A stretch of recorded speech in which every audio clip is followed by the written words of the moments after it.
Hey guys, it's Beaver. So sorry no stream today. And if y'all hear some noise in the background, we're doing remodeling in our home and we're just getting some stuff done.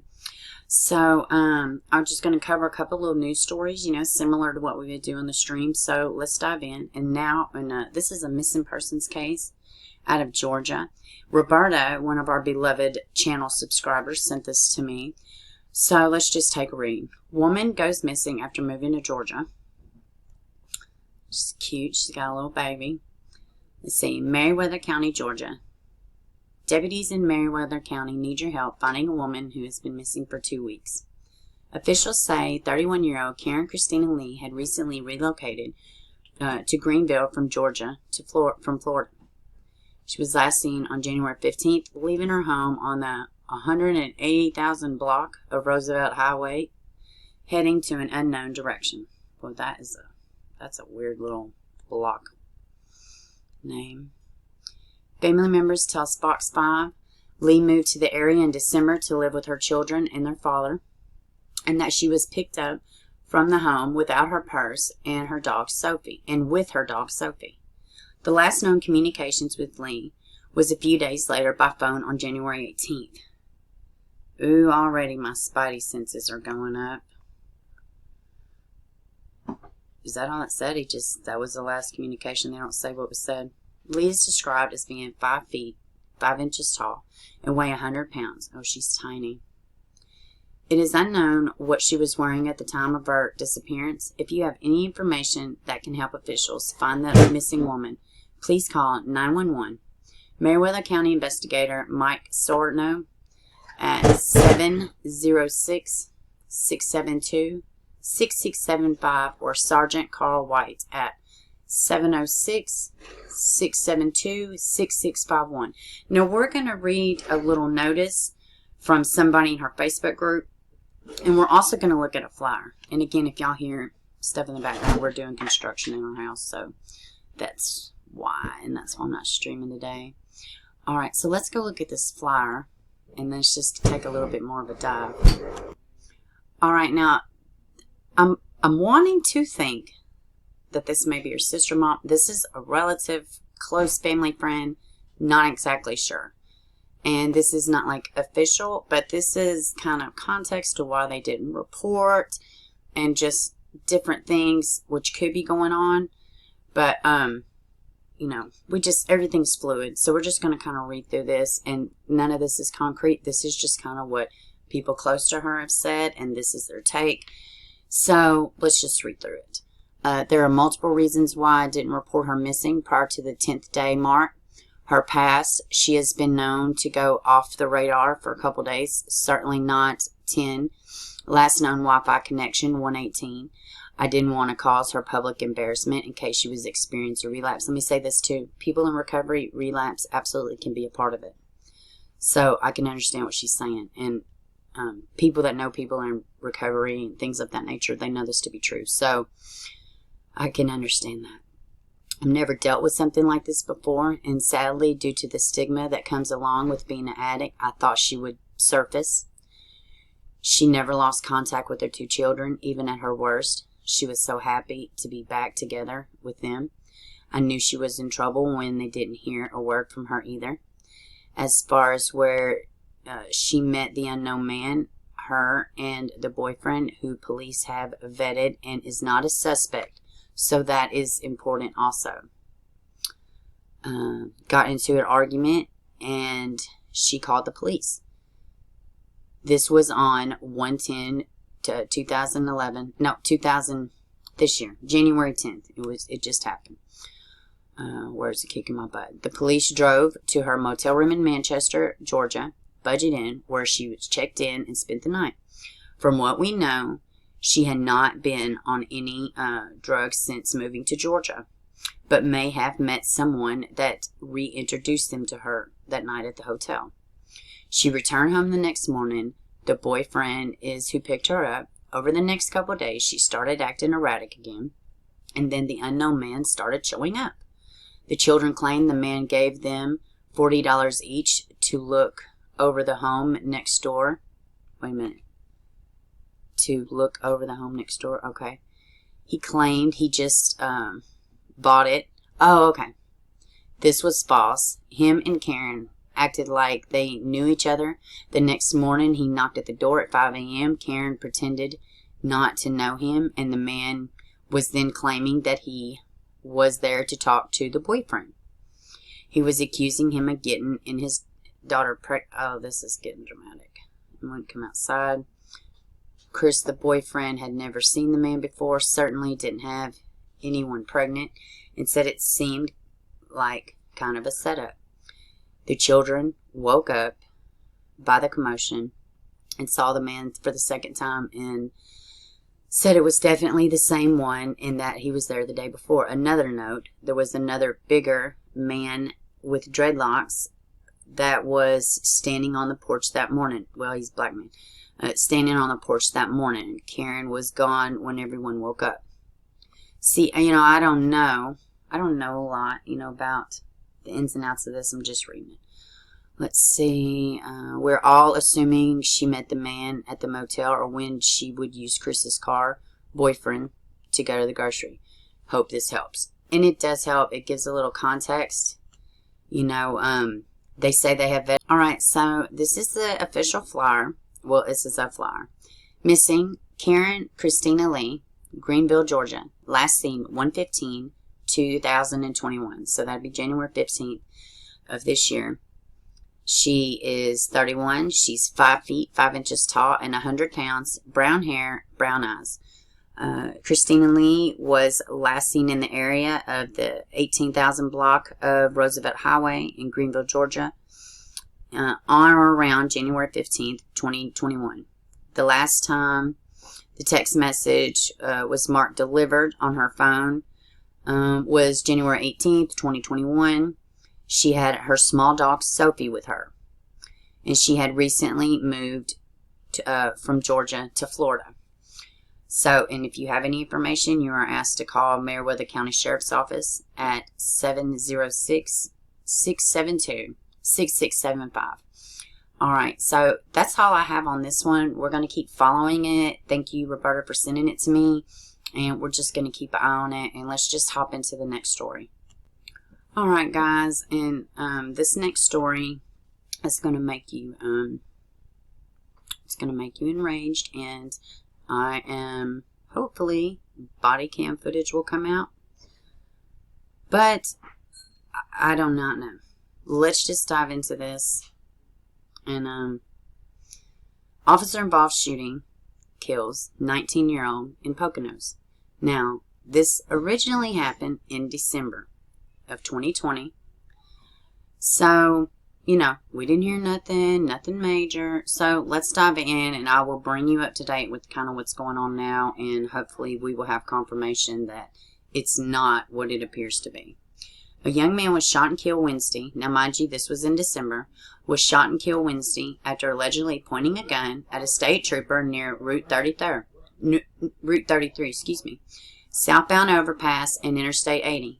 The officer-involved shooting by state police of 19-year-old Christian Joseph Hall is under investigation by the Monroe County Attorney's Office and state police. Troopers from Stroudsburg arrived at the scene after receiving reports of a distraught suicidal man.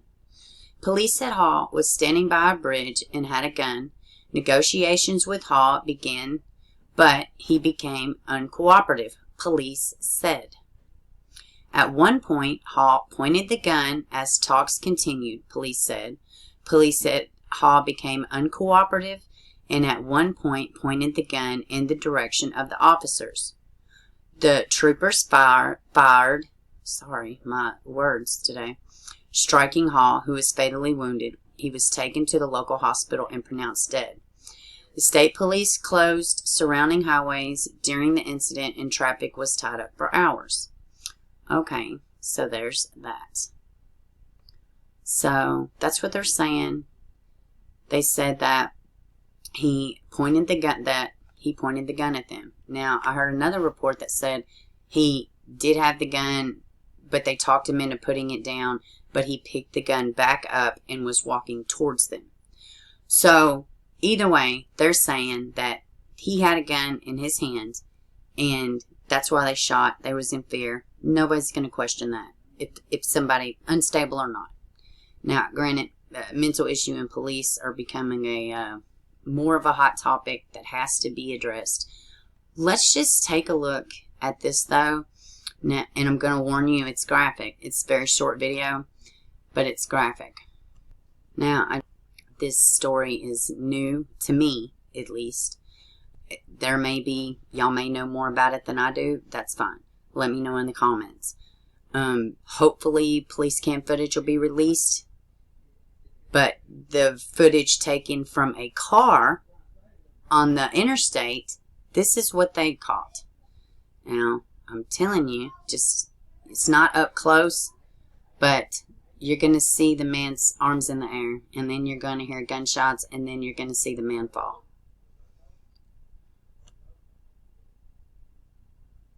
Did they just shoot?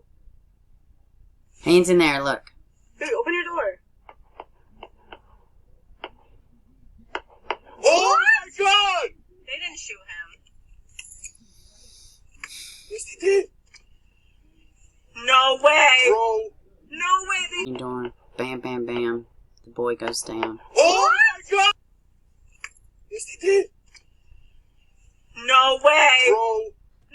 Now, I generally don't get news or, quote TMZ necessarily. But, here's an article. Teen killed by PA state troopers, Ben Crump filing federal lawsuit. Now, Ben Crump, he's not necessarily one of my favorite people in the world and kind of seems like an ambulance chaser. But in this case, you know what? This was,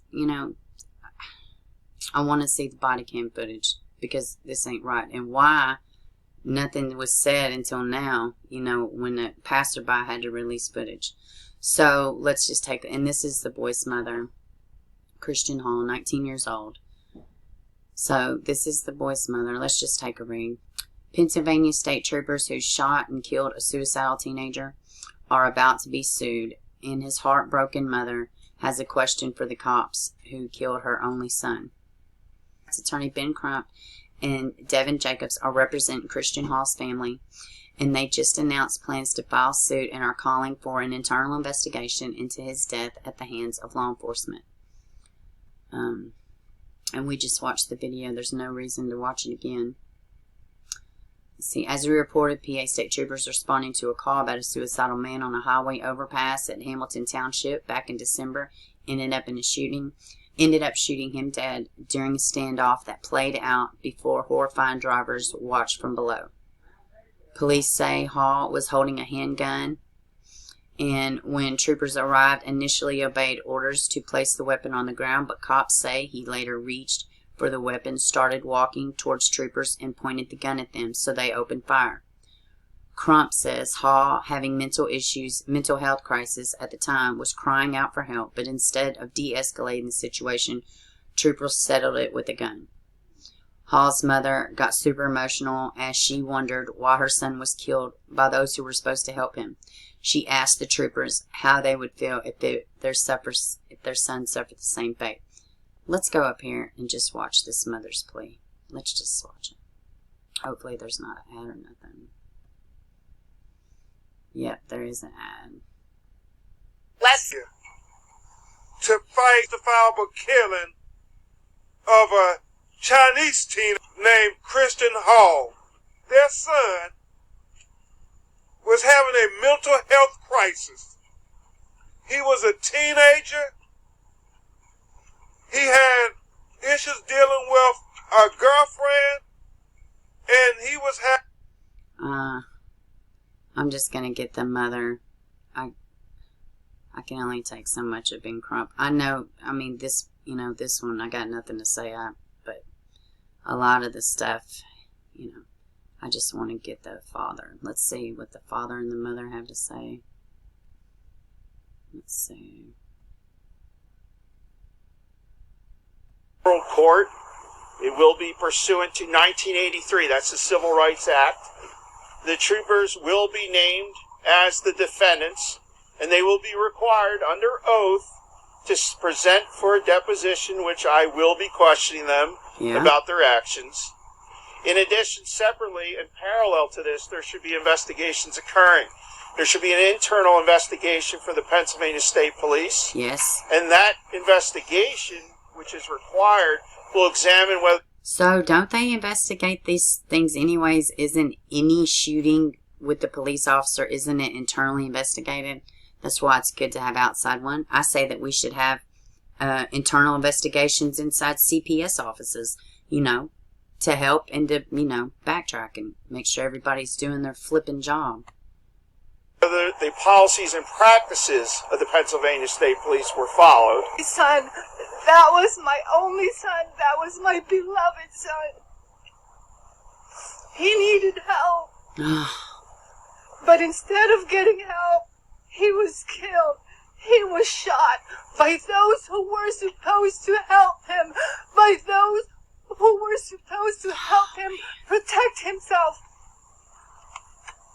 So I ask you, I ask this community, if your child, your wife, your husband, or loved one or friend needs help, is it acceptable that instead of getting help, that they get killed by those who were supposed to help him? Should bullets be the standard solution to de-escalate a suicidal person? Today I ask the trooper or the troopers who shot my son, if that was your child on the bridge and he needed help, would you be okay? Would you accept it if your fellow troopers shot and killed? Oh my God. Shot and killed him instead of helping him. Wow. Will you be able to sleep at night knowing that your son will never be home, that you'll never see him get married, that he'll never have kids, he'll never grow old because your fellow troopers shot him dead? So,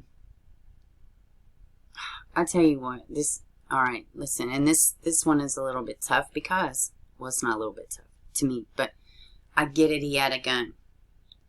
But if he put the gun down, like, okay, you put the gun down, so then you just open fire. Well, the goal was to just get you to get the heat, to not point the gun at us. I mean, my point is the kid had his arms in the air. Police dealing with mental issues is becoming a real issue now. I back the blue 110%, but I think we need some good discussions, some change, training, and